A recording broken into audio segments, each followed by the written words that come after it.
ओम उमा महेश्वराय नमः। हमारे YouTube channel पर आप सभी दोस्तों का हार्दिक स्वागत है।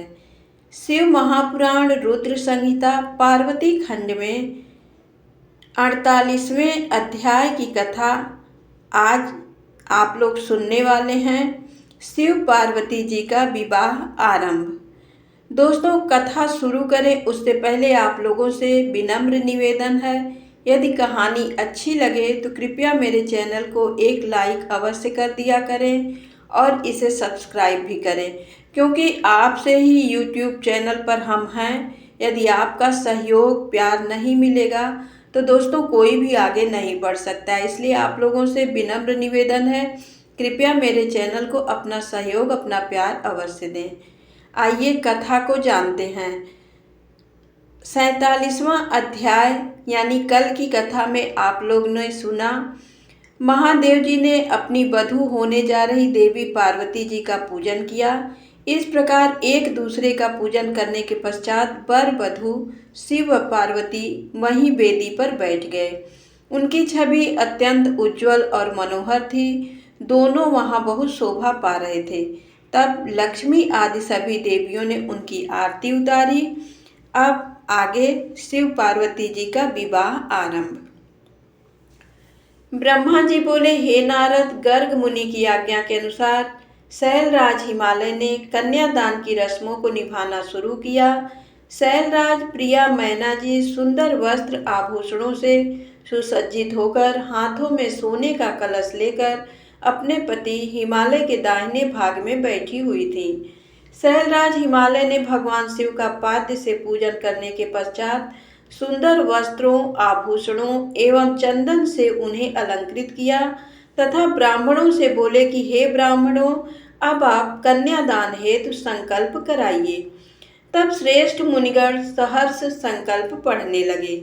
तब गिरिश्रेष्ठ हिमालय ने आदर पूर्वक वर रूप में विराजमान भगवान शिव से पूछा, हे शिव शंकर, विधि विधान से पार्वती का पाणी ग्रहण करने हेतु आप अपने कुल का परिचय दें। आप अपना गोत्र, प्रवर, कुल नाम, वेद शाखा सब कुछ ब्राह्मणों को बता दें। गिरिराज का ये प्रश्न सुनकर भगवान शंकर गंभीर होकर कुछ सोचने लगे। सब देवताओं, ऋषि मुनियों ने जब भगवान शिव को इस प्रकार चुप देखा तो वे इस संबंध में कुछ भी उत्तर नहीं दे रहे थे और शांत थे। तब ये देखकर कन्या पक्ष के कुछ लोग उन पर हंसने लगे। नारद, ये देखकर तुम तत्काल पार्वती के पिता शैलराज के पास पहुँचे और बोले, हे पर्वतराज, आप भगवान शिव से उनका गोत्र पूछकर बहुत बड़ी मूर्खता कर रहे हैं। उनका कुल, गोत्र आदि तो ब्रह्मा, विष्णु आदि भी नहीं जानते, तो और भला कोई कैसे जान सकता है। भगवान शिव तो निर्गुण और निराकार हैं। वे परम ब्रह्म परमेश्वर हैं। वे निर्विकार, मायाधारी एवं परात्पर हैं। वे तो स्वतंत्र परमेश्वर हैं, जिनका कुल, गोत्र आदि से कुछ भी लेना देना नहीं है। ये सब तो मनुष्यों के द्वारा निर्मित आडंबर मात्र है। शिव जी तो अपनी इच्छा के अनुसार के रूप और अवतार धारण करने वाले हैं। ये तो पार्वती के द्वारा किए गए उग्र तप का प्रभाव है, जिसके कारण आप शिव जी के साक्षात स्वरूप के दर्शन कर पा रहे हैं। शैलराज, भगवान शिव गोत्रहीन होकर भी श्रेष्ठ गोत्र वाले हैं और कुलहीन होने पर भी कुलीन हैं। इनकी विविध लीलाएं इस चराचर संसार को मोहित करने वाली है। हे गिरिश्रेष्ठ हिमालय, नाना प्रकार की लीला करने वाले इन भगवान शिव का गोत्र और कुल नाद है। शिव नादमय है और नाद शिवमय है। नाद और शिव में कहीं कोई अंतर नहीं है। जब भगवान शिव ने सृष्टि की रचना का विचार किया था, तब सबसे पहले शिव जी ने क ही प्रकट किया था। इसलिए अब आप व्यर्थ की बातों को त्याग कर अपनी पुत्री पार्वती का विवाह यथाशीघ्र शिव जी के साथ संपन्न करा दें। नारद, तुम्हारी बात सुनकर शैलराज हिमालय के मन में उत्पन्न हुई शंका समाप्त हो गई। तब हम सभी देवताओं ने तुम्हें धन्यवाद दिया कि तुमने इस विषम परिस्थिति को चतुराई से संभाल लिया। ये सब जानकर वहां उपस्थित सभी विद्वान प्रसन्नता पूर्वक बोले कि हमारे अहोभाग्य हैं जो आज हमने इस जगत को प्रकट करने वाले आत्मबोध स्वरूप स्वतंत्र परमेश्वर नित्य नई लीलाएं रचने वाले त्रिलोकीनाथ भगवान शिव के दर्शन कर लिए हैं। आपके दर्शनों से समस्त पापों से मुक्ति मिल जाती है। इस प्रकार सब मिलकर भगवान शिव की जय जयकार करने लगे। तब वहां उपस्थित मेरु आदि अनेक पर्वतों ने शैलराज हिमालय से कहा कि हे पर्वतराज, अब आप व्यर्थ का विलंब क्यों कर रहे हैं? जल्दी से अपनी कन्या पार्वती का दान क्यों नहीं करते?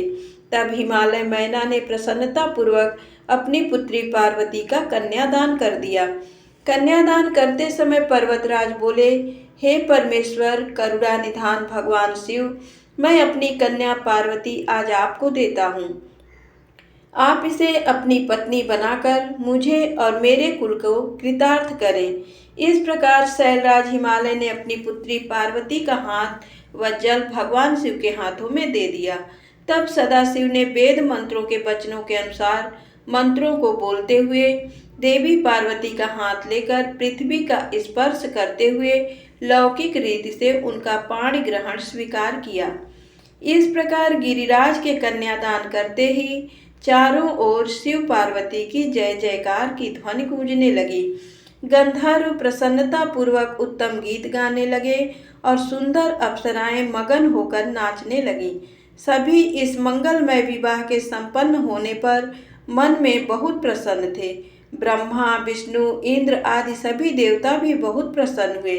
उसके बाद शैलराज हिमालय ने भगवान शिव को अनेकों वस्तुएं प्रदान की। रत्नों से जड़े हुए सुंदर स्वर्ण के आभूषण, पात्र एवं दूध देने वाली 1.25 गौएं, 1 लाख सुसज्जित अश्व, 1 करोड़ हाथी तथा 1 करोड़ सोने जवाहरातों से जड़े रथ आदि वस्तुएं सादर भेंट की। उन्होंने अपनी पुत्री पार्वती की सेवा में लगे रहने के लिए 1 लाख दासियां भी दी। तत्पश्चात विवाह में पधारे अनेक पर्वतों ने भी अपनी इच्छा और सामर्थ्य के अनुसार उत्तम वस्तुएं शिव पार्वती को उपहार स्वरूप भेंट की। इस विवाह से सभी प्रसन्न थे। सारी दिशाएं शहनाइयों की मधुर ध्वनि से गुंजायमान थी। आकाश से भगवान शिव और उनकी प्रिया पार्वती पर पुष्प वर्षा हो रही थी। कल्याणमयी और भक्त वत्सल भगवान शिव को अपनी प्रिय पुत्री पार्वती को समर्पित करने के बाद शैलराज हिमालय और उनकी प्रिय पत्नी मैना हर्ष से प्रफुल्लित हो रहे थे। शैलराज हिमालय ने यजुर्वेद की माध्यन्दिनी में लिखे हुए स्तोत्रों द्वारा शुद्ध हृदय और भक्ति भाव से भगवान शिव की अनेकानेक बार स्तुति की। तत्पश्चात वहां उपस्थित श्रेष्ठ मुनिजनों ने उत्साह पूर्वक भगवान शिव और देवी पार्वती के सिर का अभिषेक किया। उस समय हिमालय नगरी में महान उत्सव हो रहा था। सभी नर नारी प्रसन्नता से नाच गा रहे थे। ब्रह्मा जी बोले, हे नारद, इसके उपरांत मेरी आज्ञा पाकर महादेव जी ने अग्नि की स्थापना कराई तथा अपनी प्राण वल्लभा पत्नी पार्वती को अपने आगे बैठाकर चारों वेद, ऋग्वेद, यजुर्वेद, अथर्ववेद तथा सामवेद के मंत्रों द्वारा हवन कराकर उसमें आहुतियां दी। उस समय पार्वती के भाई मैनाक ने उनके हाथों में खीलें दी। फिर लोक मर्यादा के अनुसार भगवान शिव और देवी पार्वती अग्नि के फेरे लेने लगे। धन्यवाद।